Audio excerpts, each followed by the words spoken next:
দালাল বানাবেন না, আমি দালাল না।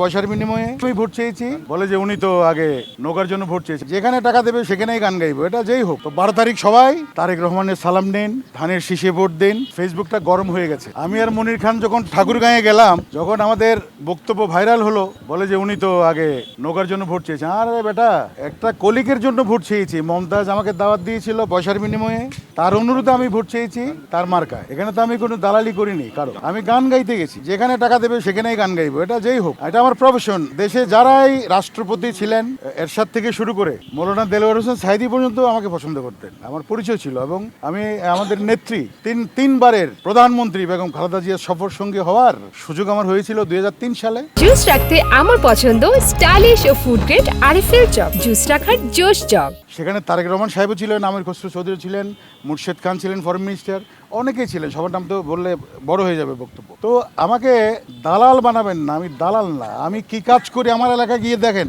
আমি মসজিদ বানিয়েছি, আমার প্রফেশনের খাতিরে এটা করেছি, কিন্তু আমি জাতীয়তাবাদী দলকে বুকে ধারণ করি। আমি ধানের শীষে আজকে নেমেছি আমাদের জনাব তারেক রহমানের জন্য। তারেক রহমান একজন ভালো মানুষ, সেটা আমি জানি। দেশ চালাতে গেলে কিন্তু যোগ্যতা লাগে, সেই যোগ্যতা এই জাতীয়তাবাদী দলের টিমের আছে। আর কোন দলের দেশ চালানোর যোগ্যতা আছে বলে আমরা মনে করি না শিল্পী সমাজ। আমরা মুক্তভাবে গান গাইতে চাই, মুক্তভাবে চলতে চাই, লাইফ সিকিউরিটি চাই। জিয়া পরিবার মানেই বাংলাদেশের আস্থার জায়গা, বিশ্বাস। তো 12 তারিখ সবাই ধানের শীষে ভোট দিন, তারেক রহমানের সালাম নেন, ধানের শীষে ভোট দিন। দেখা হবে বিজয়ে ইনশাল্লাহ।